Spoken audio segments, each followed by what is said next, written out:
മഹാനായ ഹുദൈഫ റളിയല്ലാഹു അൻഹു റിപ്പോർട്ട് ചെയ്യുന്ന ഒരു ഹദീസ് കാണാം. ഹദ്ദസനാ റസൂലുള്ളാഹി സ്വല്ലല്ലാഹു അലൈഹി വസല്ലം ഹദീസൈൻ ഖദ് റഅയ്തു അഹദഹുമാ. നബി സല്ലല്ലാഹു അലൈഹി വസല്ലമ തങ്ങൾ രണ്ട് ഹദീസ് എനിക്ക് പഠിപ്പിച്ചു തന്നു. അതിലൊന്ന് ഞാൻ കണ്ടു, ഇനി ഒന്ന് കാണാനിരിക്കുകയാണ്. ഖദ് റഅയ്തു അഹദഹുമാ വഅന അൻതളിറുൽ ആഖർ. ഒന്ന് ഞാൻ കണ്ടു, രണ്ടാമത്തേതിനെ ഞാൻ കാത്തിരിക്കുകയാണ്.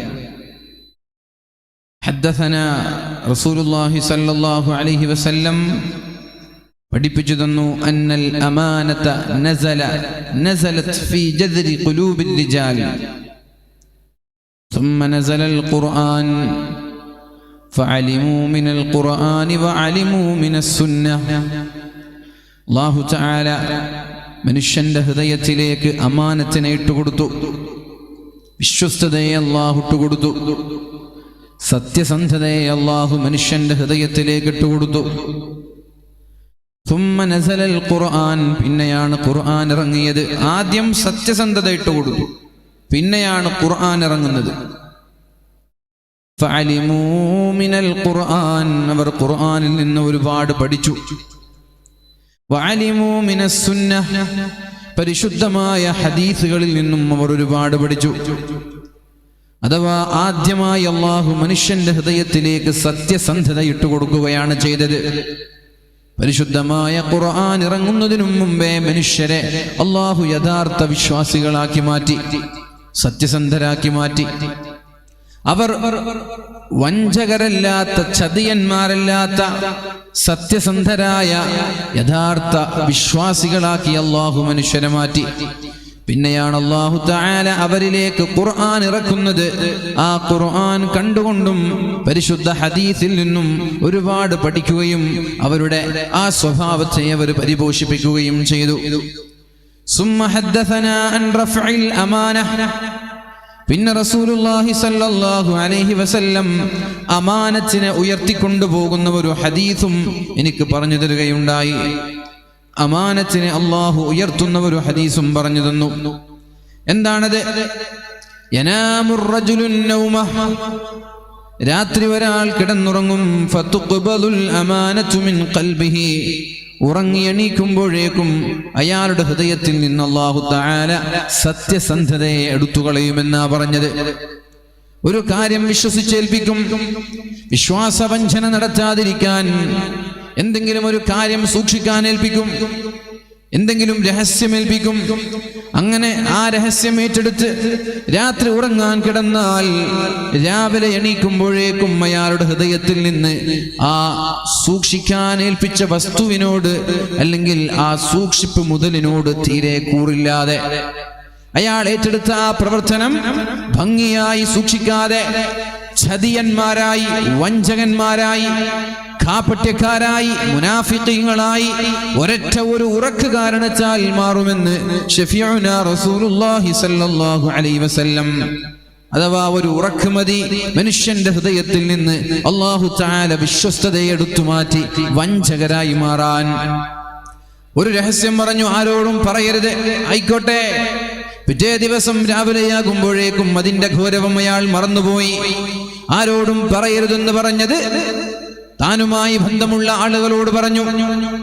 ചില ആളുകളുടെ രഹസ്യങ്ങൾ, ആരാരും അറിയാത്ത ചില രഹസ്യങ്ങളുണ്ട്, അതയാൾ കാണുകയുണ്ടായി.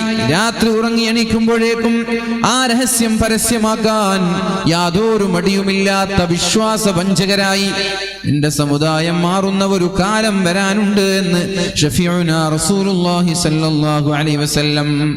ഫയളല്ലു അസറുഹാ മിസ്ലൽ വഖ്തി, ചെറിയ ഒരു അടയാളം അവിടെ ബാക്കിയുണ്ടാകും. സുമ്മ യനാമുൻ നൗമ, പിന്നെ രണ്ടാമതയാൾ കിടന്നുറങ്ങും. ഫതുഖ്ബലുൽ അമാനതു മിൻ ഖൽബിഹി, വീണ്ടും അയാളുടെ ഹൃദയത്തിൽ നിന്ന് അല്ലാഹു തആല അമാനത്തിനെ ഉയർത്തുമെന്ന് ശഫീഉനാ റസൂലുള്ളാഹ്. ഫയളല്ലു അസറുഹാ മിസ്ലൽ മജൽ, അതും നമ്മൾ തീ കൊണ്ട അല്ലെങ്കിൽ പിക്കാക്സോ കൈക്കോട്ടോ പിടിച്ച് നമ്മുടെ കൈകളിൽ ഉണ്ടാകുന്ന പാടുകൾ ആ പാടിലുണ്ടാകുന്ന ഉയർന്നു നിൽക്കുന്ന പാടിലുണ്ടാകുന്ന വെള്ളം അത് പോയി കഴിഞ്ഞാൽ ചെറിയ ഒരു അടയാളം ബാക്കിയാകുന്നത് പോലെ രണ്ടാമത്തെ ഒരു ഉറക്ക് കഴിയുമ്പോഴേക്കും അവന്റെ ഹൃദയത്തിൽ നിന്ന് വിശ്വസ്തത പരിപൂർണമായി നഷ്ടപ്പെടുന്ന ഒരു കാലം കടന്നു വരുമെന്ന് ശഫീഉനാ റസൂലുള്ളാഹി സ്വല്ലല്ലാഹു അലൈഹി വസല്ലം. പിന്നെ മഹാനായ ഹുദൈഫ റളിയല്ലാഹു അൻഹു പറയുന്നുണ്ട്, ജനങ്ങൾ പരസ്പരം ബൈഅത്ത് ചെയ്യും, പരസ്പരം പല കാര്യങ്ങൾ അവർ ചർച്ച ചെയ്യും, പരസ്പരം പല കാര്യങ്ങൾ രഹസ്യങ്ങൾ അവർ പരസ്പരം ഏൽപ്പിക്കും. ജനങ്ങൾ പരസ്പരം ബൈഅത്ത് ചെയ്യും, അതേപോലെ തന്നെ രഹസ്യങ്ങൾ സൂക്ഷിക്കാൻ ഏൽപ്പിക്കും. അങ്ങനെ എന്തായാലും ലാ യകാദു അഹദുൻ യുഅദ്ദിൽ അമാന, ഒരാൾ പോലും സൂക്ഷിക്കാൻ ഏൽപ്പിച്ച വസ്തുവിനോടോ രഹസ്യങ്ങളോടോ കൂറു കാണിക്കാതെ വിശ്വസ്തരായ ആളുകളെ കാണാൻ നിങ്ങൾക്ക് കഴിയുകയില്ല എന്ന് മഹാനായ ഹുദൈഫ റളിയല്ലാഹു അൻഹു പറയുന്നുണ്ട്. ലാ യകാദു അഹദുൻ യുഅദ്ദിൽ അമാന, ആരും ഉണ്ടാവൂല, വിശ്വസ്തരാരും ഉണ്ടാവൂല. എല്ലാവരും ചതിയന്മാരായിരിക്കും, എല്ലാവരും വഞ്ചകന്മാരായിരിക്കും. വിശ്വസ്തരായ ആളുകളെ കാണാനേ നിങ്ങൾക്ക് കഴിയില്ല. യഥാർത്ഥമായ ഓരോ വിഷയങ്ങൾ ഏറ്റെടുത്തവർ, കച്ചവടങ്ങളിലെ രഹസ്യങ്ങളുള്ളവർ, മറ്റുള്ള മഹല്ലിന്റെ രഹസ്യങ്ങൾ, പാർട്ടിയുടെ രഹസ്യങ്ങൾ, വ്യക്തികളുടെ രഹസ്യങ്ങൾ, സൂക്ഷിപ്പ് മുതൽ അങ്ങനെ പല പല വിഷയങ്ങളും തന്റെ ജീവിതത്തിൽ പലരിൽ നിന്നും കേട്ട രഹസ്യങ്ങൾ അതേപോലെ മറ്റുള്ളവരോട് പറഞ്ഞു കൊടുക്കാതെ രഹസ്യമാക്കി മാറ്റിവെക്കുന്ന ആളുകളെ നിങ്ങൾക്ക് കാണാൻ കഴിയില്ല എന്നാണ് മഹാനായ ഹുദൈഫ റളിയല്ലാഹു അൻഹു പറഞ്ഞത്. എന്നിട്ട് അദ്ദേഹം പറയുകയാണ്, ഹത്താ യുഖാൽ, പിന്നെ ജനങ്ങൾ ഇങ്ങനെ ചർച്ച ചെയ്യും. എന്താ ചർച്ച ചെയ്യുന്നത്? ഇന്ന ഫീ ബനി ഫുലാൻ, എന്നാൽ ഇന്ന് നാട്ടിൽ പോയാൽ റജുലൻ അമീന, അവിടെ വിശ്വസ്തനായ ഒരാളെ നിങ്ങൾക്ക് കാണാൻ കഴിയുമെന്ന്. നാട്ടിൽ വിശ്വസ്തരെ കാണൂല, ഒരു കാര്യം ഏൽപ്പിക്കാൻ പറ്റിയ ഒരാളെ കാണൂല. ഭാര്യയ്ക്ക് ഭർത്താവിനെ വിശ്വസിക്കാൻ കഴിയാത്ത കാലമായി മാറും. അതേപോലെ ഭർത്താവിനെ ഭാര്യയെ വിശ്വസിക്കാൻ കഴിയാത്ത കാലം, മക്കൾക്ക് മാതാപിതാക്കളെ വിശ്വസിക്കാൻ കഴിയില്ല. സ്വത്തിന്റെ പേരിൽ, അനന്തരാവകാശത്തിന്റെ പേരിൽ പിതാവിന്റെ സ്വത്തിൽ കണ്ണുനട്ട് പിതാവിന് കൊട്ടേഷൻ നൽകുന്ന കാലം. അതേപോലെ നിരന്തരമായി തിരിച്ചും മറിച്ചും ആളുകൾക്ക് പരസ്പരം വിശ്വസിക്കാൻ കഴിയാത്ത കാലമായി നമ്മുടെ നാട് മാറുമെന്നാ പറഞ്ഞത്.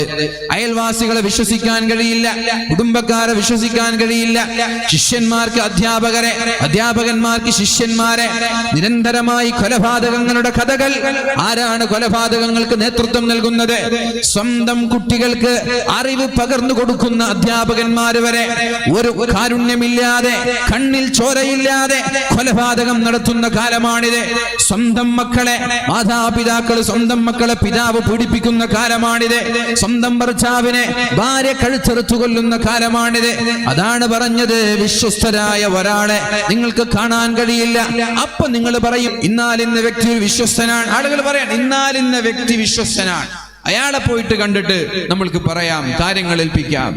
വിശ്വാസവഞ്ചന എന്നുള്ളത് പരിശുദ്ധ ഇസ്ലാം വളരെ കർശനമായി, ചതി എന്നുള്ളത് ഇസ്ലാം പൊറുക്കുന്ന പാപമല്ല എന്ന് മനസ്സിലാക്കണം.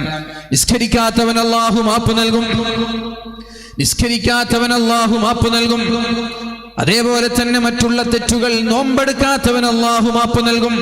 എന്നാൽ ചതിയന്മാർക്ക് അല്ലാഹു ഒരിക്കലും മാപ്പ് നൽകൂല എന്നാണ്. ഏതെങ്കിലും ഒരു വ്യഭിചാരശാലയിൽ പോയി പ്രോസ്റ്റിറ്റ്യൂട്ടുകളെ, വ്യഭിചാരികളെ ഒരാൾ വ്യഭിചരിച്ചാൽ അയാൾക്ക് വരെ അല്ലാഹു മാപ്പ് നൽകും. എന്നാൽ സ്വന്തം വീട്ടിലെ അയൽവാസിയെ വ്യഭിചരിക്കുന്നത് 30 പേരെ വ്യഭിചരിക്കുന്നതിനേക്കാളും വലിയ തെറ്റാണെന്ന് എന്തുകൊണ്ടാണ് അല്ലാഹു പറഞ്ഞത്? എന്തുകൊണ്ടാണ് ഇസ്ലാം പഠിപ്പിച്ചത്? വേറെ ഏതെങ്കിലും സ്ഥലത്ത് പോയി വ്യഭിചരിക്കുന്നതിനേക്കാളും മഹാപാപമാണ് സ്വന്തം അയൽവാസിയെ വ്യഭിചരിക്കുന്നത്. കാരണം അയൽവാസികൾക്കിടയിൽ വിശ്വസ്തത വേണം. ഭർത്താവ് വീട്ടിലില്ലാതിരിക്കുമ്പോ വീട്ടുകാരെ നോക്കാൻ ഏൽപ്പിക്കുന്നത് അയൽവാസികളെയാണ്, അപ്പുറത്തുള്ള വീട്ടുകാരെയാണ്. അവർ തന്നെ പരസ്പരം വഞ്ചിച്ചു കഴിഞ്ഞാൽ പിന്നെ എങ്ങനെയാണ് ഒരു മനുഷ്യന് മാന്യമായി ജീവിക്കാൻ കഴിയുക? അതുകൊണ്ട് പരിചയമില്ലാത്ത ഏതെങ്കിലും ഒരു സ്ത്രീയെ വ്യഭിചരിക്കുന്നതിനേക്കാളും 30 ഇരട്ടി മഹാപാപമാണ് തന്നെ വിശ്വസിച്ച് ഏൽപ്പിച്ച ആളുകളുടെ ഭാര്യമാരെ വ്യഭിചരിക്കുന്നത്, വീട്ടുകാരെ ചതിക്കുന്നത്, കുടുംബക്കാരെ ചതിക്കുന്നത്, നാട്ടുകാരെ ചതിക്കുന്നത്, ചങ്ങാതിമാരെ ചതിക്കുന്നത്. നടത്തുന്നത് മഹാപാപമാണെന്ന് മനസ്സിലാക്കണം. അള്ളാഹു അത്തരം പാപങ്ങൾക്ക് അള്ളാഹു മാപ്പ് നൽകൂല എന്നുള്ള യാഥാർത്ഥ്യം നമ്മൾ തിരിച്ചറിയണം. എത്ര ഇബാദത്ത് ചെയ്താലും, എത്ര വലിയ അമലുകൾ ചെയ്താലും, പള്ളിയുടെ മെഹ്റാബിൽ കയറി ഖിയാമത്ത് നാൾ വരെ നിസ്കരിച്ചാലും, പള്ളിയുടെ മെഹ്റാബിൽ കയറി രാത്രി ഉറങ്ങാതെ തഹജ്ജുദ് നിസ്കരിച്ചാലും, എന്റെ പ്രിയപ്പെട്ട സഹോദരങ്ങളെ, ഹൃദയത്തിൽ ചതിയുടെ ഒരംശമുണ്ടെങ്കിൽ അല്ലാഹു റബ്ബ് സുബ്ഹാനഹു വ തആല ഒരിക്കലും അവർക്ക് സ്വർഗ്ഗം നൽകാൻ പോകുന്നില്ല. അവരുടെ പാപങ്ങൾ അല്ലാഹു പൊറുക്കാൻ പോകുന്നില്ല. അപ്പൊ ചതി എന്ന് പറയുന്ന നമ്മുടെ ഹൃദയത്തിൽ കടന്നുകൂടിയ അഴുക്കിനെ, ആ മലിനമായ അഴുക്കിനെ എടുത്തു കളയാതെ ശുദ്ധീകരിക്കാതെ ഒരാൾക്കും നാളെ അല്ലാഹു തആല സ്വർഗ്ഗം നൽകുമെന്ന് ആരും വിചാരിക്കണ്ട. ചതിയന്മാരായി മാറരുത്. ചതിക്ക് പാപം, ആ ചതി എന്ന പാപത്തിന് അല്ലാഹു മാപ്പ് നൽകൂല. മറ്റുള്ള ഏത് പാപങ്ങൾക്ക് അല്ലാഹു മാപ്പ് നൽകിയാലും ചതി എന്നുള്ളത് മാപ്പർഹിക്കാത്ത പാപമാണ്. അതുകൊണ്ടാണ് അവസാന കാലഘട്ടത്തിൽ വരുമ്പോൾ മനുഷ്യന്മാരായ ആളുകളെല്ലാം ചതിയന്മാരായി മാറുമെന്ന് പറഞ്ഞത്. സ്വന്തം സമൂഹത്തെ ചതിക്കുന്നവർ, സ്വന്തം സമൂഹത്തെ ഒറ്റുകൊടുക്കുന്നവർ, അധികാരികളുടെ എച്ചിലുകൾക്ക് വേണ്ടി, അധികാരികളുടെ സ്ഥാനമാനങ്ങൾക്ക് വേണ്ടി ഈ രാജ്യത്തിന്റെ മുസൽമാനെ ഒറ്റുകൊടുക്കാൻ മടിയില്ലാത്ത മുസ്ലിം നാമധാരികളുള്ള നാടാണ് നമ്മുടെ നാട്. അത് ഏത് ഗവർണറായാലും, ഏത് രാഷ്ട്രീയ നേതാക്കന്മാരായാലും സ്വന്തം സമുദായത്തെ ഒരു ഉടുപ്പുമില്ലാതെ ഒറ്റുകൊടുക്കാൻ മടിയില്ലാത്തവരായി നമ്മുടെ സമുദായക്കാർ മാറുന്നത് എന്തിനു വേണ്ടി? അധികാരികളുടെ ചില്ലിക്കാശിന് വേണ്ടി. ഡൽഹി ജുമാ മസ്ജിദിലെ ഇമാമുമാർ വരെ കാവ്യമല്ലാനമാരെന്ന് അവരെ വിളിക്കേണ്ടത്. അധികാരികളുടെ സമ്പത്തിന് വേണ്ടി അവർക്കനുസൃതമായി ഫത്വ പറയാനും നിയമങ്ങൾ പുറപ്പെടുവിക്കാനും മടിയില്ലാതെ സ്വന്തം സമുദായത്തെ ഒറ്റുകൊടുക്കുന്ന ദർഗയിലുള്ള അമീറുമാരെ പോലെയുള്ള ആളുകളുള്ള കാലമാണിത്. അതുകൊണ്ട് ഒറ്റുകാര് വർദ്ധിച്ചുകൊണ്ടിരിക്കുന്ന ഒരു കാലം. അതേപോലെ തന്നെ നമ്മുടെ കൂടെ നിന്ന് നമ്മൾക്ക് സപ്പോർട്ട് ചെയ്യേണ്ട ക്രൈസ്തവ വിഭാഗം പോലും RSSകാർക്ക് കുഴലൂത്ത് നടത്തുന്ന കാലമാണിത്.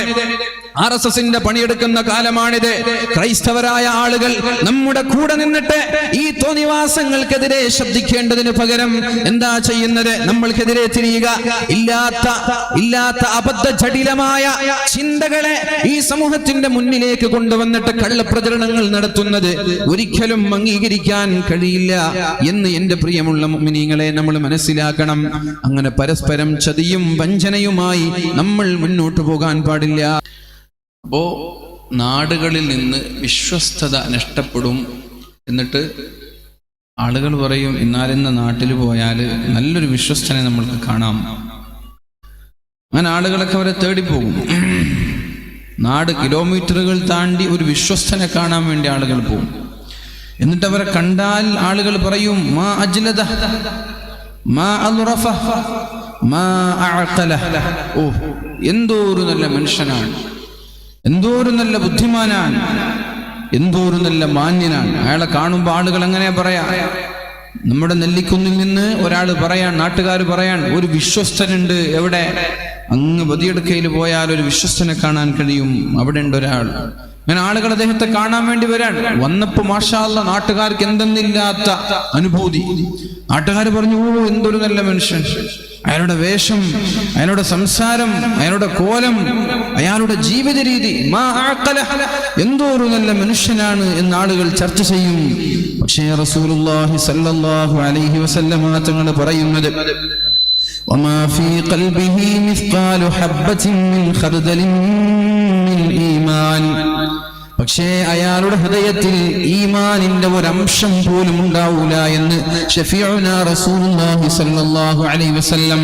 അപ്പൊ നമ്മള് എന്തൊന്നില്ലാത്ത ഈമാനാണെന്ന് നമ്മൾ പറഞ്ഞ ചില ആളുകൾ, നമ്മൾ തേടിപ്പോയ ചില ആളുകൾ, അല്ലാഹുവിന്റെ ഹബീബ് പറയുകയാണ്, അയാളുടെ ഹൃദയത്തിൽ ഒരു കടുകുമണിയോളം ഈമാനിന്റെ ഒരംശം പോലും ഉണ്ടാവൂല എന്ന് ഷഫീഉനാ റസൂലുള്ളാഹി സ്വല്ലല്ലാഹു അലൈഹി വസല്ലം. എന്നിട്ട് മഹാനായ ഹുദൈഫ റളിയല്ലാഹു അൻഹു പറയുന്നുണ്ട്, വലഖദ് അതാ അലയ്യ സമാനുൻ വമാ ഉബാലി അയ്യകും ബായഅതു. ഇപ്പൊ എനിക്കൊരു കാലഘട്ടം എന്റെ മുന്നിലൂടെ കടന്നുപോയിട്ടുണ്ട്. എന്റെ മുന്നിലൂടെ ഒരു കാലഘട്ടം കടന്നുപോയിട്ടുണ്ട്. ആരുമായിട്ടാണോ ഞാൻ ബൈഅത്ത് ചെയ്യുന്നത്, ആരുമായിട്ടാണോ ഞാൻ കരാർ ചെയ്യുന്നത്, ആരുമായിട്ടാണോ ഞാനൊരു വിഷയത്തിൽ രഹസ്യ വിഷയങ്ങൾ എന്തായാലും അത്തരം വിഷയങ്ങളിൽ ആരുമായിട്ടാണോ ഞാൻ കരാറിലെത്തുന്നത്, അത് ആരായാലും എനിക്ക് പ്രശ്നമില്ലായിരുന്നു. മുസ്ലിമായാൽ അയാളുടെ ദീന് കാരണത്താൽ അയാൾ വിശ്വസ്തത കാത്തു സൂക്ഷിക്കുന്ന ഒരാളായിരുന്നു. ഇനി മുസ്ലിമീങ്ങളല്ല, മറ്റുള്ള ക്രൈസ്തവരാണെങ്കിൽ അവരും മുസ്ലിമീങ്ങളെ കണ്ട്, ജൂതന്മാരാണെങ്കിൽ അവരും മുസ്ലിമീങ്ങളായ ആളുകളുടെ കൂടെ ജീവിച്ച് അവരുമായി എനിക്ക് കച്ചവടം ചെയ്യുന്നതിൽ പ്രശ്നമുണ്ടായിട്ടില്ല, രഹസ്യങ്ങൾ സൂക്ഷിക്കുന്നതിൽ പ്രശ്നമുണ്ടായിട്ടില്ല, എന്തെങ്കിലും കരാറുകളിൽ ഏർപ്പെടുന്നതിൽ പ്രശ്നമുണ്ടായിട്ടില്ല, ബൈഅത്ത് ചെയ്യുന്നതിൽ പ്രശ്നമുണ്ടായിട്ടില്ല. മുസ്ലിമീങ്ങളാണെങ്കിൽ അവരുടെ ദീൻ ചതിയിൽ നിന്ന് അവരെ രക്ഷപ്പെടുത്തുമ്പോ, എന്നാൽ ക്രൈസ്തവരും ജൂതന്മാരുമായ ആളുകൾ മുസ്ലിമീങ്ങളുടെ കൂടെ ജീവിച്ച് അവരും അതേ ഒരു ഉടമ്പടിയോടെ മാന്യമായി ജീവിച്ചിരുന്നവരാണ്. എന്നാൽ ഇന്നത്തെ കഥ മഹാനായ ഹുദൈഫ റളിയല്ലാഹു അൻഹു പറയുന്നുണ്ട്, വഅമ്മൽ യൗമ, ഇന്നത്തെ അവസ്ഥ, ഫമാ കുൻതു ലിഉബായിഅ മിൻകും ഇല്ലാ ഫുലാനം വഫുലാനാ, നമ്മുടെ കൂട്ടത്തിൽ ചില ആളുകളോട് മാത്രമേ എനിക്ക് ചില വിഷയങ്ങളിൽ ബൈഅത്ത് ചെയ്യാൻ പറ്റുള്ളൂ, അല്ലെങ്കിൽ ഇടപെടാൻ പറ്റുള്ളൂ, അല്ലെങ്കിൽ കാര്യങ്ങളിൽ എന്തെങ്കിലും ഒരു വിഷയത്തിൽ കൈകാര്യം ചെയ്യാൻ ചില ആളുകളെ, ചില വ്യക്തികളെ, വിശിഷ്ട വ്യക്തികളെ മാത്രമേ എനിക്ക് ഏൽപ്പിക്കാൻ കഴിയുന്നുള്ളൂ എന്ന് മഹാനായ ഹുദൈഫ തങ്ങൾ പറയുന്നത് 1400 വർഷങ്ങൾക്ക് മുമ്പാണ്. 1400 വർഷങ്ങൾക്ക് മുമ്പുള്ള കഥയാണിത്. അദ്ദേഹം പറയാണ്, ആദരണീയരായ സയ്യിദ് അവർകൾ പോവാണ്, അല്ലാഹു അദ്ദേഹത്തിന് ആഫിയത്തുള്ള ദീർഘായുസ്സ് നൽകട്ടെ, അവരുടെയൊക്കെ സയ്യിദന്മാരുടെ തണലിൽ അല്ലാഹു നമ്മെ മുന്നോട്ട് നയിക്കട്ടെ. ഞാൻ പലപ്പോഴും പറയാറുണ്ട്, നമ്മുടെ നാട്ടിലുള്ള പെണ്ണുങ്ങൾക്കൊക്കെ ഭയങ്കര പേടിയാണ് NRCയും CAA ഒക്കെ. അപ്പൊ ഞാൻ അവരോട് പലപ്പോഴും പറയും, ആര് ചോദിച്ചാലും നിങ്ങളൊരു പേടിയും പഠിക്കണ്ട, പോവാണെങ്കിൽ ഇതാ തങ്ങന്മാരെ നമ്മളെ കൂടെ തന്നെ ഉണ്ടാവും. കുന്നംകൈ തങ്ങന്മാരുണ്ട്, കുമ്പോൾ തങ്ങന്മാരുണ്ട്, പാണക്കാട് തങ്ങന്മാരുണ്ട്, അവരൊക്കെ നമ്മുടെ കൂടെ ഉണ്ടാവും. അവർ പോവാണെങ്കിൽ നമ്മളും പോവാ, അല്ല നമ്മൾ ഒറ്റക്കായിട്ട് എവിടും പോവില്ല എന്നെപ്പോഴും പറയാറുണ്ട്. അപ്പൊ അതുകൊണ്ട് എൻ്റെ പ്രിയപ്പെട്ട സഹോദരിമാരും വയസ്സായ ഉമ്മമാർക്കാണ് വലിയ പേടി വിഷയത്തിൽ. എന്താവും ഓരോ ദിവസവും വാർത്ത ചോദിച്ചുകൊണ്ടിരിക്കുകയാണ്. ഒന്നും ആവൂല, ഒരു ചുക്ക് ആവാൻ പോകുന്നില്ല. അതുകൊണ്ടൊരു പേടിയും പേടിക്കണ്ട, നിങ്ങൾ ഭയമില്ലാതെ ജീവിച്ചോളൂ, ഇവിടെ ഒന്നും സംഭവിക്കാൻ പോകുന്നില്ല, ഒന്നും ഇവിടെ സംഭവിക്കാൻ നമ്മൾ അനുവദിക്കുകയുമില്ല എന്ന് വളരെ സ്നേഹത്തോടെ അറിയിക്കുകയാണ്. പ്രത്യേകിച്ച് നമ്മുടെ കേരളത്തിൽ എല്ലാവരും കൂടി പോയാൽ പിന്നെ എന്താ പ്രശ്നം? എല്ലാവരും കൂടി പോയാൽ പോരെ? കൂട്ടത്തിൽ തങ്ങന്മാരുണ്ട്, നേതാക്കന്മാരുണ്ട്, രാഷ്ട്രീയ നേതാക്കന്മാരുണ്ട്, മത നേതാക്കളുണ്ട്, എല്ലാവരും പോയാൽ പിന്നെ പേടിക്കാനില്ലല്ലോ. നമ്മളെ ഒറ്റപ്പെട്ടിട്ട് ആരും പോകില്ല, അങ്ങനൊരു പേടിയും ആരും പേടിക്കണ്ട. അപ്പൊ അമ്മൽ യൗമ, 1400 വർഷങ്ങൾക്ക് മുമ്പുള്ള ഒരു സംഭവമാണിത്. അദ്ദേഹം പറയാണ്, നബി തങ്ങളുടെ കാലത്ത് എനിക്ക് ആരുമായിട്ട് ഇടപാട് നടത്തുന്നതിലോ കച്ചവടം നടത്തുന്നതിലോ ബൈഅത്ത് ചെയ്യുന്നതിലോ ഒരു കുഴപ്പമുണ്ടായിട്ടില്ല. പക്ഷെ ഇന്ന് അദ്ദേഹം എന്ന് പറഞ്ഞാൽ താബിഈങ്ങളുടെ കാലാണ്, സഹാബാക്കളുടെ കാലശേഷം താബിഈങ്ങളുടെ കാലാണ്, അഥവാ നമ്മുടെ 1400 വർഷങ്ങൾക്ക് മുമ്പുള്ള സമയമാണ്. ഇന്ന് ഞാൻ ചില സ്പെഷ്യലൈസ്ഡ് വ്യക്തികൾ, ചില വിശിഷ്ട വ്യക്തികളുമായിട്ട് മാത്രമേ കച്ചവടം ചെയ്യാറുള്ളൂ, ഇടപാട് നടത്താറുള്ളൂ, കരാറുകൾ, വാക്കുകൾ ഏൽപ്പിക്കാറുള്ളൂ, രഹസ്യ വിഷയങ്ങൾ സൂക്ഷിക്കാൻ ഏൽപ്പിക്കാറുള്ളൂ എന്ന് 14 നൂറ്റാണ്ട് മുമ്പ് പറയുമ്പോൾ ഇന്നത്തെ നമ്മുടെ സമുദായത്തിന്റെ അവസ്ഥ നിങ്ങളൊന്ന് ആലോചിച്ചു നോക്കുക. ആരെ വിശ്വസിക്കാൻ കഴിയും? പരസ്പരം വിശ്വാസം നഷ്ടപ്പെട്ട വിഭാഗമായി നമ്മൾ മാറിയിട്ടുണ്ട്. അത് വലിയൊരു അപകടമാണത്. സ്വന്തം പാർട്ടിക്കാരാണ്, പാർട്ടിയിൽ പ്രവർത്തിക്കുന്നവർക്ക് പാരവെക്കുക. സ്വന്തം സംഘടനക്കാരാണ്, സംഘടനയിൽ പ്രവർത്തിക്കുന്നവർക്ക് പാരവെക്കുക. സ്വന്തം കുടുംബക്കാരാണ്, കുടുംബക്കാർക്ക് പാരവെക്കുക. ഈ രീതിയിൽ പരസ്പരം ചതിയും വഞ്ചനയുമായി നമ്മൾ മുന്നോട്ട് പോവുകയാണെങ്കിൽ വലിയൊരു അപകടത്തെ നമ്മൾ കാത്തിരിക്കണം എന്ന് വ്യത്യസ്തമായ ഹദീസുകളിൽ നിന്ന് നമ്മൾക്ക് മനസ്സിലാക്കാൻ സാധിക്കും. ഒരു ഹദീസുണ്ട്, വളരെ നീണ്ടു കിടക്കുന്ന ഒരു ഹദീസാണ്. റസൂലുള്ളാഹി സ്വല്ലല്ലാഹു അലൈഹി വസല്ലമ തങ്ങൾ വളരെ ഗൗരവത്തോടു കൂടി നമ്മെ പഠിപ്പിച്ച ഒരു ഹദീസാണിത്.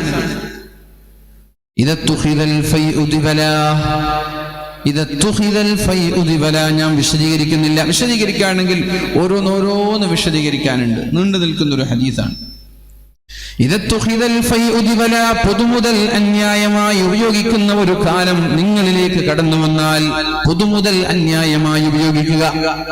പള്ളിയുടെ സ്വത്ത് ഓരോ വ്യക്തികൾ കൈക്കലാക്കുക, നമ്മുടെ രാജ്യത്തിന്റെ സ്വത്ത് രാഷ്ട്രത്തിലെ പൗരന്മാര് കൈക്കലാക്കുക. നമ്മളൊരു വാർത്ത വായിച്ചു, ഇന്ത്യയുടെ മൊത്തം സമ്പാദ്യം എത്രയാണോ അതിനേക്കാളും കൂടുതൽ ഇന്ത്യയുടെ 63 വ്യക്തികളുടെ കയ്യിൽ ക്യാഷ് ഉണ്ട്. ഇന്ത്യയുടെ ഖജനാവിൽ ഇന്ത്യയുടെ വരുമാനം, ഇന്ത്യയുടെ സമ്പാദ്യം എത്രയാണോ അതിനേക്കാളും കൂടുതൽ ഇന്ത്യയുടെ 130 കോടി ജനങ്ങളിലെ 63 വ്യക്തികളുടെ കയ്യിലുണ്ടെന്ന് പറഞ്ഞ എത്ര ഡിഫറൻസ് വരും നോക്കി നിങ്ങൾ, മുതലാളിമാരും പാവങ്ങളും തമ്മിൽ. 63 വ്യക്തികൾ, അവരുടെ കയ്യിലാണ് ഇന്ത്യ രാജ്യത്തെ സമ്പത്തിനേക്കാളും കൂടുതൽ ക്യാഷ് ഉള്ളത്. അപ്പൊ എത്ര പട്ടിണി ഉണ്ടാവും? ഈ അകൽച്ച വരുമ്പോഴാണ് പട്ടിണി വർദ്ധിക്കുന്നത്, ദാരിദ്ര്യം വർദ്ധിക്കുന്നത്. എങ്ങനെയാണ് ഇതുണ്ടാവുന്നത്? ഇതുണ്ടാകുന്നത് ശുദ്ധമായ അഴിമതിയിലൂടെ. പൊതുമുതൽ അന്യായമായി ഉപയോഗപ്പെടുത്തുന്ന ഒരു കാലം കടന്നു വന്നാൽ, റോഡിന് വേണ്ടി, ബിൽഡിങ്ങുകൾക്ക് വേണ്ടി, പാലങ്ങൾക്ക് വേണ്ടി നമ്മുടെ രാജ്യം നൽകുന്ന സമ്പാദ്യം കൃത്യമായ എങ്ങനെയാണോ ആ വർക്കുകൾ നമ്മൾ പൂർത്തീകരിക്കേണ്ടത്, എത്ര ചെലവാണോ, എത്ര ക്യാഷാണോ അതിന് ചെലവഴിക്കേണ്ടത്, അത് ചെലവഴിക്കാതെ അവിടെ കൃത്രിമത്വം കാണിച്ച് അതിൽ നിന്ന് ആളുകൾ പൈസ കയ്യിലാക്കുന്നത്. ഒരു റോഡിന് വേണ്ടി 1 കോടി രൂപ പാസ്സായാൽ റോഡിന് ചെലവഴിക്കുന്നത് 25 ലക്ഷം. ബാക്കിയുള്ളതോ ഓഫീസ് ഉദ്യോഗസ്ഥന്മാർ, അതിന്റെ ഉദ്യോഗസ്ഥന്മാർ, കോൺട്രാക്ടർമാർ, വർക്ക് ചെയ്യുന്ന ആളുകൾ, നേതാക്കന്മാർ, രാഷ്ട്രീയ നേതാക്കന്മാർ, ഇങ്ങനെ ഓരോ ആളുകൾ പൊതുമുതൽ അടിച്ചു മാറുന്ന, കാർന്ന് തിന്നുന്ന ഒരു കാലം നമ്മളിലേക്ക് കടന്നു വരും. അങ്ങനെ ഒരു കാലഘട്ടം വന്നാൽ അത് ലോകാവസാനത്തിന്റെ അടയാളമാണ്. റസൂലുള്ളാഹി സ്വല്ലല്ലാഹു അലൈഹി വസല്ലമ തങ്ങൾ പറഞ്ഞത്, പൊതുമുതൽ അന്യായമായി ഉപയോഗിക്കുന്ന ഒരു കാലം നമ്മളിലേക്ക് കടന്നു വന്നാൽ, ഉറൂസും പള്ളിയൊക്കെ കൈകാര്യം ചെയ്യുന്ന ആളുകൾ അത്രത്തോളം സൂക്ഷ്മതയോടുകൂടി കൈകാര്യം ചെയ്യണം. ഒരു നയാ പൈസ പോലും, 1 രൂപ പോലും നമ്മുടെ പോക്കറ്റിലേക്ക് വരരുത്. അങ്ങോട്ടേക്ക് എത്ര പോയാലും. ഇത്ര സൂക്ഷ്മത നമ്മൾ കാണിക്കാറുണ്ടോ? ഇത്തരം വിഷയങ്ങളിൽ നമ്മൾ സൂക്ഷ്മത കാണിക്കാറുണ്ടോ? അല്ലാഹുവിന്റെ കോടതിയിൽ അറിയാതെ വന്നതാണെങ്കിലും 1 രൂപയുടെ പേരിൽ നമ്മൾ നാളെ ഖേദിക്കേണ്ടി വരുമെന്നുള്ള യാഥാർത്ഥ്യം നമ്മൾ ഓർക്കണം. നമ്മൾ ഖേദിക്കേണ്ടി വരുമെന്നല്ല, എന്താണോ നമ്മുടെ സമ്പാദ്യത്തിലേക്ക് ചേർന്നു പോയത്. റസൂലുള്ളാഹി സ്വല്ലല്ലാഹു അലൈഹി വസല്ലം ഒരു സ്വഹാബിയെ കുറിച്ച് പറഞ്ഞത്, ഖൈബർ യുദ്ധം കഴിഞ്ഞ് അല്ലാഹുവിന്റെ ഹബീബിന്റെ കൂടെ യുദ്ധം കഴിഞ്ഞ് തിരിച്ചു വന്ന ഒരു സ്വഹാബിയുടെ ശരീരത്തിലേക്ക് ശത്രുവിന്റെ അസ്ത്രമേൽക്കുകയും അവിടെ പിടഞ്ഞു വീണ് മരിക്കുകയും ചെയ്തപ്പോ മഹാന്മാരായ സ്വഹാബാക്കളൊക്കെ പറഞ്ഞത്, ഹനീഅൻ ലഹുൽ ജന്ന, എന്തോരു ഭാഗ്യവാനാണ് അയാൾക്ക് അല്ലാഹു സ്വർഗ്ഗം നൽകിയല്ലോ. കാരണം യുദ്ധം കഴിഞ്ഞു വരുമ്പോ അല്ലാഹുവിന്റെ ഹബീബിനെ ഖിദ്മത്ത് ചെയ്യുമ്പോഴാണല്ലോ ഇദ്ദേഹത്തിന് ശത്രുവിന്റെ അമ്പേറ്റ് പിടഞ്ഞു വീണ് മരിക്കാനുള്ള ഭാഗ്യം ലഭിച്ചത്. അതുകൊണ്ട് അല്ലാഹു തആല നാളെ സ്വർഗ്ഗം നൽകുമല്ലോ എന്നുള്ള സന്തോഷത്തോടെ ആളുകൾ ഇങ്ങനെ അദ്ദേഹത്തെ ഇങ്ങനെ പ്രശംസിച്ചുകൊണ്ടിരിക്കുകയാണ്. അപ്പോഴാണ് റസൂലുള്ളാഹി സ്വല്ലല്ലാഹു അലൈഹി വസല്ലമ തങ്ങൾ പറഞ്ഞത്, അന്നാ, എങ്ങനെയാണ് അയാൾക്ക് അല്ലാഹു സ്വർഗ്ഗം നൽകുന്നത്? ഖൈബർ യുദ്ധം കഴിഞ്ഞിട്ട് എല്ലാവരും പിന്തിരിഞ്ഞോടുന്ന സമയത്ത് യുദ്ധത്തിന്റെ പൊതുമുതലിൽ പെട്ടുപോയ ഒരു ഷാൾ, അത് ആളുകൾ അവഗണിക്കുന്ന ഒരു ഷാളാണ്. ആളുകൾ അതിനെ ഒരു ഗനീമത്തിന്റെ മുതലായി കൂട്ടിയിട്ടില്ല. അങ്ങനെ ഒരു ഷാൾ അദ്ദേഹം കൈക്കലാക്കുകയുണ്ടായി. അത് പൊതുമുതലിൽ ബൈത്തുൽ മാലിലേക്ക് ഏൽപ്പിക്കാൻ അദ്ദേഹം തയ്യാറായില്ല. അത് അയാൾ ഉപയോഗപ്പെടുത്തുകയുണ്ടായി. അത് കാരണത്താൽ ആ തീജ്വാലകളായി ആ ഷാൾ അയാളുടെ കഴുത്തിലിട്ട് അല്ലാഹു മുറുക്കുമെന്ന് ശഫീഉനാ റസൂലുള്ളാഹി സ്വല്ലല്ലാഹു അലൈഹി വസല്ലം. പൊതുമുതൽ കൈകാര്യം ചെയ്യുന്നവർ പ്രത്യേകമായി ശ്രദ്ധിക്കാനുണ്ട്. പള്ളിയായാലും മദ്രസയായാലും ഉറൂസായാലും ഇനി രാജ്യത്തിന്റെ ഏത് മേഖലയായാലും പഞ്ചായത്തായാലും വില്ലേജായാലും മുനിസിപ്പാലിറ്റി ആയാലും ഒരു നയാ പൈസ പോലും നമ്മുടെ പോക്കറ്റിലേക്ക് വരാൻ പാടില്ല. നമ്മുടെ കയ്യിൽ നിന്ന് എത്ര അങ്ങോട്ട് പോയാലും സൂക്ഷ്മത പാലിക്കണം. ഇല്ലെങ്കിൽ അതിന്റെ പേരിലാണ് അല്ലാഹു തആല നാളെ നമ്മൾക്ക് നരകം നൽകാൻ പോകുന്നത്. ഈ സൂക്ഷ്മതയില്ലാതെ അധികാരം കയ്യിലേറ്റതിന്റെ കാരണത്താലാണ്. റസൂലുള്ളാഹി സ്വല്ലല്ലാഹു അലൈഹി വസല്ലമ തങ്ങളോട് മഹാനായ അബൂദർ റളിയല്ലാഹു അൻഹു ചോദിക്കുന്നുണ്ട്, യാ റസൂലല്ലാഹ്, അല്ലാഹുവിന്റെ റസൂലേ, അലാ തസ്തഅമിലുനി, എന്നെ വന്ന് ഗവർണറായി കൂടെ നബിയേ, എന്നെ ഗവർണറാക്കണം. ഇന്നൊക്കെ ഗവർണർ സ്ഥാനം ഇങ്ങനെ ചോദിച്ചിട്ടും അല്ലാതെയൊക്കെ കിട്ടാണല്ലോ. ആരും വോട്ട് ചെയ്തിട്ടോ ജനങ്ങളുടെ പിന്തുണയോടെ ഒന്നും നൽകാറില്ലല്ലോ. ഇങ്ങനെ തോന്നിയ ആളുകളെ എത്രത്തോളം ചെരുപ്പ് നക്കാൻ യോഗ്യതയുണ്ട് എന്ന് നോക്കി അവർക്കനുയോജ്യമായ സ്ഥലങ്ങളിൽ കൊണ്ടുപോയി അവരുടെ താല്പര്യത്തിനനുസരിച്ച് ആളുകളെ നിയോഗിക്കുകയാണ്. നമ്മൾ ആൾക്കാരുടെ പേര് നോക്കിയിട്ടല്ല ആളുകളെ വിലയിരുത്തുന്നത്. അങ്ങനെ വിലയിരുത്തുകയാണെങ്കിൽ അബ്ദുള്ള കുട്ടി എന്നേ മുഖ്യമന്ത്രിയാവണമായിരുന്നു. അതുകൊണ്ട് മുസ്ലിം സമുദായം പേര് നോക്കിയിട്ട് ആളുകളെ വിലയിരുത്താറില്ല. ഓരോ ആളുകളുടെ സ്വഭാവം, ഓരോ ആളുകളുടെ പെരുമാറ്റം, അവരുടെ വിശ്വസ്തത, അവരുടെ യോഗ്യത, ഇത് നോക്കിയിട്ടാണ് ആളുകളെ വിലയിരുത്താറുള്ളത്. അപ്പൊ ഞാൻ പറഞ്ഞു വരുന്നത്, മഹാനായ അബൂ ദർ റളിയല്ലാഹു അൻഹു അല്ലാഹുവിന്റെ ഹബീബിനോട് ചോദിക്കുകയുണ്ടായി, അലാ തസ്തഅമിലുനി നബിയേ, എന്നെ ഒന്ന് ഗവർണറാക്കണം നബിയേ, എന്നെ ഗവർണറാക്കണം, എന്നെ പ്രസിഡന്റ് ആക്കണം. അങ്ങനെ പലർക്കും താല്പര്യം ഉണ്ടാവൂലേ, എന്നെ പ്രസിഡന്റ് ആക്കണം, എന്നെ സെക്രട്ടറി ആക്കണം.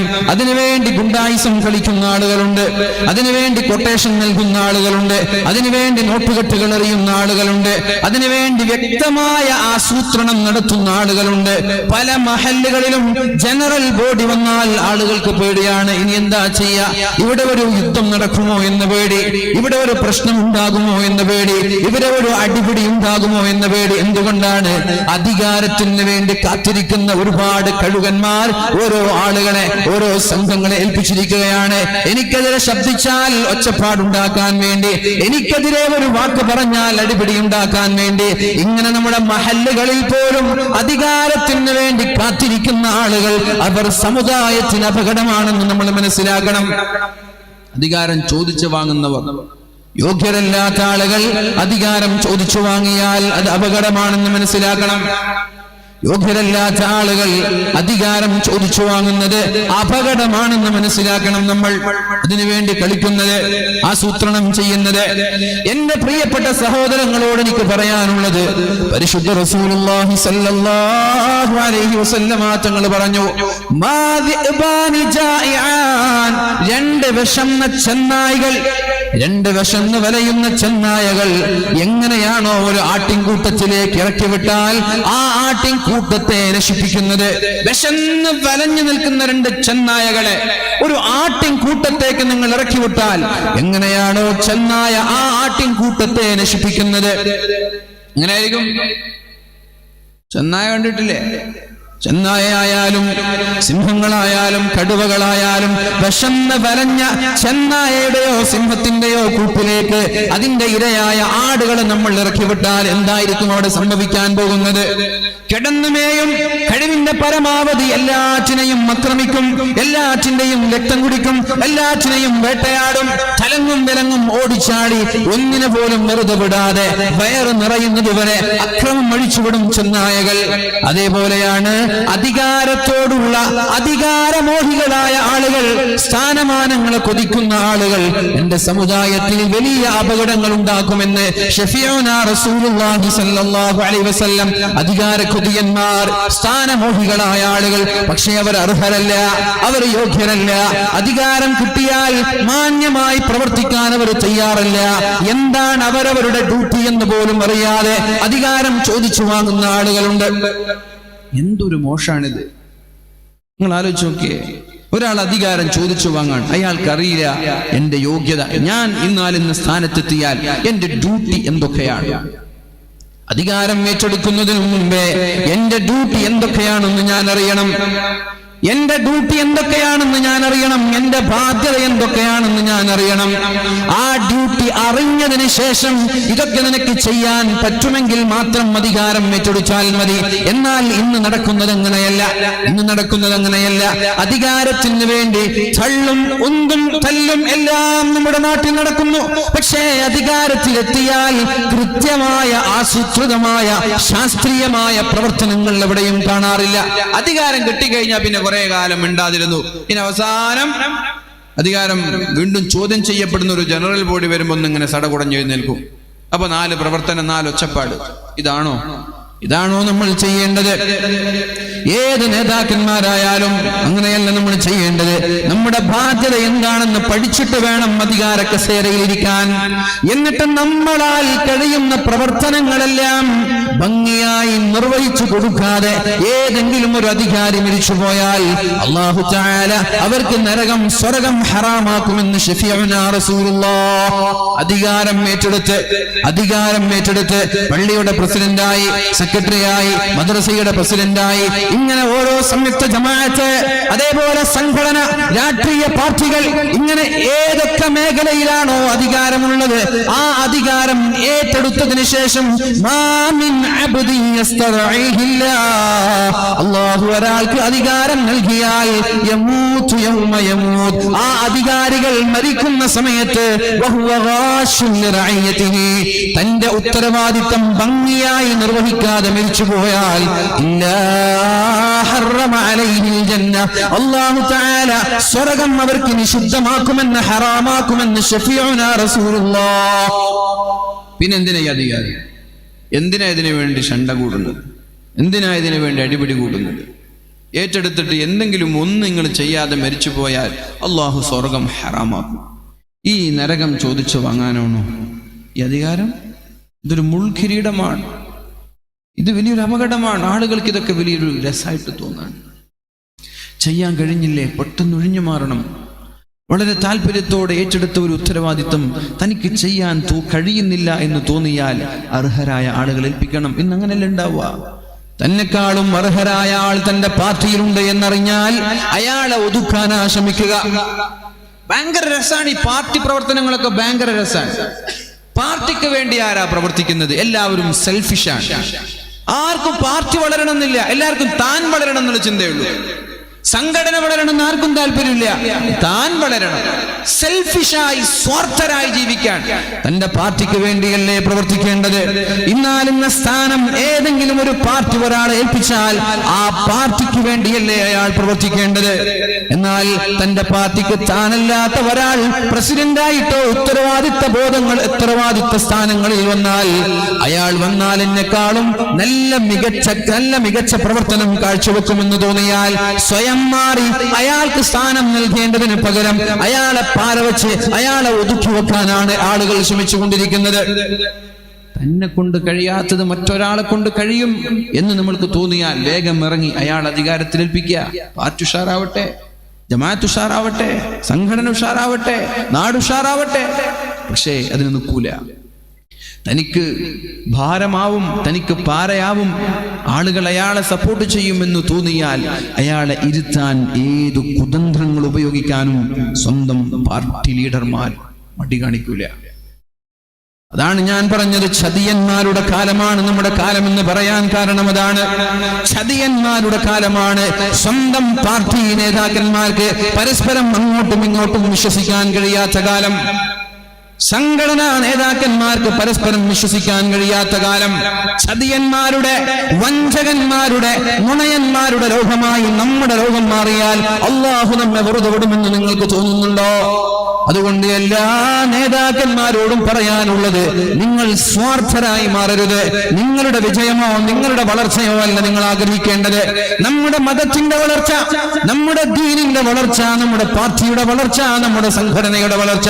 പാർട്ടി ഏതായാലും സംഘടന ഏതായാലും ഏതായിക്കോട്ടെ, അതൊന്നും ഇവിടെ വിഷയമല്ല. ഏത് പാർട്ടിയായാലും ഏത് സംഘടനയായാലും നിങ്ങൾ പ്രവർത്തിക്കുന്ന നിങ്ങളുടെ പാർട്ടിയുടെ വിജയത്തിന് വേണ്ടിയാണ് നിങ്ങൾ അധ്വാനിക്കേണ്ടത്. അതല്ലാതെ നിങ്ങളുടെ വളർച്ചയ്ക്ക് വേണ്ടിയല്ല നിങ്ങൾ കഠിനാധ്വാനം ചെയ്യേണ്ടത്. സെൽഫിഷായി മാറരുത്, സ്വാർത്ഥരായി മാറരുത്. സ്വന്തം പാർട്ടിയെ, സ്വന്തം സമുദായത്തെ, സ്വന്തം രാജ്യത്തെ ഒറ്റുകൊടുക്കുന്ന ചെറുപ്പ് നക്കികളായി എന്റെ പ്രിയപ്പെട്ട മുഅ്മിനീങ്ങളെ നമ്മൾ ആരും മാറാൻ പാടില്ല. മഹാനായ അബൂദർ റളിയല്ലാഹു അൻഹു ചോദിക്കുകയാണ്, യാ റസൂലല്ലാഹ്, അല്ലാഹുവിന്റെ ഹബീബേ, മുത്തുനബിയേ, അലാ തസ്തഅമിലുനി, എനിക്ക് അധികാരം നൽകുമോ നബിയേ? എന്നെ പ്രസിഡന്റ് ആക്കുമോ നബിയേ? എന്നെ സെക്രട്ടറി ആക്കുമോ നബിയേ എന്ന് അല്ലാഹുവിന്റെ ഹബീബിനോട് ചോദിക്കുകയാണ് മഹാനായ അബൂദർ റളിയല്ലാഹു അൻഹു. പലരും ഖാദിമാരെ സമീപിക്കാറുണ്ട്, വളരെ രഹസ്യമായി അവരെ സ്വാധീനിക്കാൻ ശ്രമിക്കാറുണ്ട്. അധികാരത്തിന് വേണ്ടി സ്വാധീനിക്കാനുള്ള ശ്രമങ്ങളൊക്കെ നടത്താറുണ്ട്. അപ്പോഴാണ് അള്ളാഹുവിന്റെ ഹബീബായ നബി തങ്ങൾ മഹാനായ അബൂദർ റളിയല്ലാഹു അൻഹുവിനോട് പറയുന്നത്, യാ അബൂദർ, അല്ലയോ അബൂദർ എന്നവരെ, ഫളറബ ബിയദിഹി അലാ മൻകിബി, എന്റെ ഷോൾഡറിൽ നബി തങ്ങൾ ഇങ്ങനെ തട്ടി, എന്റെ ഷോൾഡറിൽ നബി തങ്ങൾ ഇങ്ങനെ അടിച്ചു. എന്നിട്ട് നബി എന്നോട് പറഞ്ഞു, യാ അബൂദർ, അബൂദറേ, ഇന്നക ലഈഫുൻ, നീ ബലഹീനനാണ്, നിനക്കത് പറ്റൂല അബൂദറേ, അതിനൊക്കെ ചില യോഗ്യതയുണ്ട്. എല്ലാവർക്കും ഉന്നതമായ സ്ഥാനത്തിരിക്കുന്നത് കണ്ട് നീ അത് കൊതിക്കണ്ട. ഇന്നക ലഈഫുൻ, നീ ബലഹീനനാണ്, നിനക്കത് കഴിയില്ല. വഇന്നഹാ അമാന, അത് വിശ്വസ്തതയാണ്, അതൊരു അമാനത്താണ്. അധികാരം എന്നുള്ളത് അമാനത്താണ്, അധികാരം എന്നുള്ളത് ഉത്തരവാദിത്തമാണ്. ആ അമാനത്ത് ഒരാൾ ഏറ്റെടുത്തിട്ട് അതിനോട് ചതി കാണിച്ചാൽ അല്ലാഹു തആല സ്വർഗ്ഗം ഹറാമാക്കുമെന്നല്ലേ പറഞ്ഞത്. അതുകൊണ്ട് ഈ ഒരു അമാനത്ത്, ഈ ഒരു ഉത്തരവാദിത്തം ഭംഗിയായി നിർവഹിക്കാൻ നിനക്ക് കഴിയില്ല അബൂദറേ, നീ ലഈഫാണ്, നീ ബലഹീനനാണ്. എന്നിട്ട് പറഞ്ഞു, വഇന്നഹാ യൗമൽ ഖിയാമത്തി ഖുസിയും വനദാമ, ഇത് ഖേദമാണ്. നാളെ മഹ്ശറയിലെത്തിയാൽ അധികാരം എന്നുള്ളത് ഖേദമാണ്, നിന്ദ്യതയാണ് അബൂദറേ. കേൾക്കണം, അധികാരമോഹികൾ, സ്ഥാനമോഹികളായ ആളുകൾ, അധികാരത്തിന് വേണ്ടി വടം വരിക്കുന്ന ആളുകളെ ശ്രദ്ധിക്കണേ. അള്ളാഹുവിന്റെ ഹബീബിന്റെ ഈ വാക്കുകൾ, ഇന്നഹാ നദാമ, അത് ഖേദമാണ് അബൂദറേ. ലോകാവസാനം കഴിഞ്ഞ് പാരത്രിക ലോകത്ത്, മഹ്ശറ ലോകത്തെത്തിയാൽ ഈ അധികാരം ഏറ്റെടുത്തതിന്റെ പേരിൽ ഖേദിക്കേണ്ടി വരും. അതേപോലെ അത് നിന്ദ്യതയാണ്. നാളെ നിന്ദ്യതയോടെ തലകുനിച്ചു നിൽക്കേണ്ടി വരും അബൂദറേ. ഇല്ലാ മൻ അഖദഹാ ബിഹഖിഹാ, ആരാണോ അധികാരം എന്താണെന്ന് പഠിച്ചുകൊണ്ട് ഉത്തരവാദിത്തം ഏറ്റെടുത്തവർ, എന്റെ ബാധ്യത എന്താണെന്ന് പഠിച്ചവർ, എന്റെ ഉത്തരവാദിത്തം എന്താണെന്ന് പഠിച്ചവർ, എന്തൊക്കെ ഡ്യൂട്ടിയാണ് എനിക്കുള്ളത് അത് പഠിക്കുകയും ആ ഡ്യൂട്ടി വളരെ ഭംഗിയായി ചെയ്യുകയും ചെയ്ത ആളുകൾ, അവരല്ലാത്ത എല്ലാ ആളുകളും നാളെ അധികാരത്തിന്റെ പേരിൽ നഖം കടിക്കുമെന്ന് ശഫീഉനാ റസൂലുള്ളാഹ് സ്വഹീഹ് മുസ്ലിം റിപ്പോർട്ട് ചെയ്യുന്ന ഹദീസാണ്. നിങ്ങൾ ആലോചിച്ച് നോക്കൂ, നമ്മുടെയൊക്കെ നേതാക്കന്മാരുടെ അവസ്ഥ. ഓരോ ഉത്തരവാദിത്തങ്ങൾ ഏറ്റെടുത്തതൊക്കെ ഭംഗിയായി നിർവഹിക്കുന്നുണ്ടോ? കഴിയില്ലെങ്കിൽ ഏറ്റെടുക്കരുത്. എത്രയോ അർഹരായ ആളുകളുണ്ട്, അവരെ ഏൽപ്പിക്കൂ. ഇപ്പൊ എലക്ഷൻ വരുമ്പോഴൊക്കെ സ്വാഭാവികമായി വിജയിക്കേണ്ട മണ്ഡലങ്ങളൊക്കെ തോറ്റുപോകുന്നത് എന്തുകൊണ്ടാണ്? ഇന്നാലിന്ന ഒരു സ്ഥാനാർത്ഥിയെ നിർത്തിയാൽ വളരെ പുഷ്പം പോലെ വിജയിക്കേണ്ട മണ്ഡലങ്ങൾ മറ്റൊരു നേതാവിൻ്റെ വാശി കാരണം അയാളെ നിർത്തേണ്ടി വന്നു. അയാളെ നിർത്തിയപ്പോൾ സ്വന്തം പാർട്ടിക്കാർ വരെ മാറിക്കുത്തി പാർട്ടി തോറ്റുപോയി. സ്വാർത്ഥതയാണ്, അധികാരമോഹമാണ്. അങ്ങനെയല്ല ചെയ്യേണ്ടത്. ഞാൻ നിന്നാൽ എൻ്റെ പാർട്ടിക്ക് ക്ഷീണമാണെങ്കിൽ ഞാൻ നിൽക്കുന്നില്ല. ഞാൻ നിന്നാൽ എൻ്റെ പാർട്ടിക്കത് ഉപകാരമാണെങ്കിൽ, വളർച്ചയാണെങ്കിൽ ഞാൻ നിന്നോളാം. എന്നെക്കൊണ്ട് എൻ്റെ നാടിന് ഉപകാരമാണെങ്കിൽ ഞാൻ ഏറ്റെടുത്തോളാം. എന്നെക്കൊണ്ട് എൻ്റെ നാടിന് അപമാനമാണെങ്കിൽ എനിക്കത് വേണ്ട എന്ന് പറഞ്ഞ് അത്തരം അധികാരമോഹങ്ങളെ അറബിക്കടലിലേക്ക് വലിച്ചെറിയാൻ നമ്മൾ തയ്യാറാവണം. അല്ലാഹു നമ്മൾക്ക് ബോധം നൽകട്ടെ. മഹാനായ അബൂ ഹുറൈറ റളിയല്ലാഹു അൻഹു പറഞ്ഞു തരുന്നൊരു ഹദീസുണ്ട്. ഖാല റസൂലുള്ളാഹി സ്വല്ലല്ലാഹു അലൈഹി വസല്ലം, അല്ലാഹുവിന്റെ ഹബീബായ നബി തങ്ങൾ പറഞ്ഞു, ഇദാ വിശ്വസ്തത നഷ്ടപ്പെട്ടു പോയാൽ, വഞ്ചന വ്യാപകമായാൽ, ചതി വ്യാപകമായാൽ, സാമ്പത്തികമായ ക്രമക്കേട് നിരന്തരമായി നമ്മുടെ നാട്ടിൽ നടന്നുകൊണ്ടിരിക്കുകയാണ്. അറബികളെ പറ്റിക്കാൻ മടിയില്ലാത്തവർ, സ്വന്തം ജ്യേഷ്ഠന്മാരെ പറ്റിക്കാൻ മടിയില്ലാത്തവർ, മാതാപിതാക്കളെ പോലും സാമ്പത്തികമായി ചൂഷണം ചെയ്യാൻ ഒരു മടിയുമില്ലാത്തവർ, സമ്പത്ത് കിട്ടിയാൽ മതി, അത് ഹക്കും ഹലാലും ബാത്തിലും നോക്കാതെ പൈസ കിട്ടിയാൽ മതി എന്ന ചിന്തയോടെ ജീവിക്കുന്ന ആയിരക്കണക്കിന് ആളുകൾ 50,000 തന്നാൽ മാസങ്ങളിൽ 10,000 തരാമെന്ന് ആരെങ്കിലും സുമോഹന വാഗ്ദാനങ്ങളുമായി വരുമ്പോ അത് ശരിയാണോ തെറ്റാണോ എന്ന് പോലും പഠിക്കാതെ, അതിന്റെ യാഥാർത്ഥ്യങ്ങൾ എന്തെന്നറിയാതെ, അത് പലിശയാണോ അല്ലേ എന്ന് പോലും അറിയാതെ, അത് വഞ്ചനയാണോ ചതിയാണോ എന്ന് പോലും പഠിക്കാതെ 50,000-ങ്ങളും ലക്ഷങ്ങളും എറിഞ്ഞു കൊടുക്കുന്ന എത്രയോ വ്യക്തികളുള്ള നാടാണ് നമ്മുടെ നാട്. അങ്ങനെ ആളുകൾ ഇങ്ങനെ കൊടുത്തിട്ട് മാസാമാസം 10,000 വാങ്ങുന്നുണ്ട്. ആ പൈസ കൊണ്ടാണ് കൂട്ടുകാരെ തീറ്റിക്കുന്നത്, ആ സമ്പത്ത് കൊണ്ടാണ് ഭാര്യയെ തീറ്റിക്കുന്നത്, ആ സമ്പത്ത് കൊണ്ടാണ് മക്കളെ തീറ്റിക്കുന്നത്. അള്ളാഹുവിനോട് ദുആ ചെയ്യുന്നത്. എന്താണ് അയാൾ തിന്നുന്നത്? ഹറാമ് തിന്നിട്ട്, ഭാര്യയ്ക്ക് ഹറാമ് തീറ്റിച്ചിട്ട്, മക്കൾക്ക് ഹറാമ് തീറ്റിച്ചിട്ട് അയാൾ അള്ളാഹുവിനോട് ദുആ ചെയ്യുന്നത്, യാ റബ്ബി യാ റബ്ബ്, അള്ളാഹുവേ എനിക്ക് ഉത്തരം ചാ അല്ലാഹ്, അല്ലാഹുവേ എനിക്ക് ഉത്തരം ചാ റബ്ബേ. നിങ്ങൾ തഹജ്ജുദ് നിസ്കരിച്ചിട്ടല്ല എന്റെ പ്രിയപ്പെട്ട മുഅ്മിനീങ്ങളെ, കഅബയുടെ കില്ല പിടിച്ചിട്ട് മുൽതസം എന്ന് പറയുന്ന എന്ത് ചോദിച്ചാലും അല്ലാഹു ഉത്തരം നൽകുമെന്ന് ഉറപ്പ് നൽകിയ കഅബയുടെ മുൽതസമിന്റെ സമീപത്ത് ചെന്ന് ആ കഅബയുടെ വാതിൽ പിടിച്ചുകൊണ്ട് അല്ലാഹുവേ അല്ലാഹുവേ എന്ന് നിരന്തരമായി ഖിയാമത്ത് നാൾ വരെ ദുആ ചെയ്താലും അല്ലാഹു തിരിഞ്ഞു നോക്കുകയില്ല. കാരണം തിന്നുന്നത് ഹറാമാണ്. മറ്റൊരാളെ പറ്റിച്ചിട്ടാ നീ തിന്നുന്നത്, മറ്റൊരാളെ വഞ്ചിച്ചിട്ടാ നീ തിന്നുന്നത്. ഗൾഫിൽ നിന്ന് 2 കോടിയും 3 കോടിയൊക്കെ ലോൺ എടുത്ത് നാട്ടിലേക്ക് വരുന്നവർ, എന്നിട്ട് ഇവിടെ ബിസിനസ് നടത്തുന്നു, എന്നിട്ട് ഇവിടെ കച്ചവടം നടത്തുന്നു. 2-3 മാസം ആളുകൾ പറയും അയാൾ മുക്കി വന്നതാണ്, പരസ്പരം ആരും കാണാതെ രഹസ്യമായിട്ട് പറയും അയാൾ മുക്കി വന്നതാണ്. ഞാനിങ്ങനെ കുറച്ച് പോകും. അടുത്ത കൊല്ലം ഇലക്ഷൻ വരുമ്പോൾ അയാൾ പള്ളി പ്രസിഡന്റ് ആവും. ആദ്യമൊക്കെ ആളുകൾ എതിർപ്പുണ്ടായിരുന്നു, മുക്കിയതല്ലേ, പറ്റിച്ചതല്ലേ, അറബീനെ പറ്റിച്ച് വന്നതല്ലേ, ഹറാമല്ലേ. പിന്നെ പള്ളിയിങ്ങനെ പുതുക്കി പണിയുമ്പോൾ അയാൾ അങ്ങോട്ട് 50 ലക്ഷം അങ്ങോട്ട് എടുത്തു കൊടുത്തു. അപ്പോഴേക്കും അയാൾ ശുദ്ധനായി, അപ്പോഴേക്കും അയാൾ അധികാരത്തിന് യോഗ്യനായി, അർഹനായി. അടുത്ത പള്ളി പ്രസിഡന്റ് അയാളാണ്. ഇതെന്നാ നമ്മൾ നിർത്തുക? ഇത് നിർത്താതെ അള്ളാഹു നാട്ടിൽ സമാധാനം തരൂല. പച്ചയ്ക്ക് മറ്റൊരാളുടെ ഹറാമ് തിന്നിട്ട്, പച്ചയ്ക്ക് വഞ്ചിച്ച് ചതിച്ച് എത്ര ആളുകൾ വഴിയോരത്തായി പോയിട്ടുണ്ട്. തന്റെ ജീവിതത്തിന്റെ സമ്പാദ്യം നഷ്ടപ്പെട്ട് കരഞ്ഞു കലങ്ങിയ കണ്ണുമായി ജീവിതം ദിവസങ്ങൾ എണ്ണിത്തീർക്കുന്ന പാവങ്ങൾ മുതലാളിമാരായിരുന്നു ഒരു കാലത്ത്.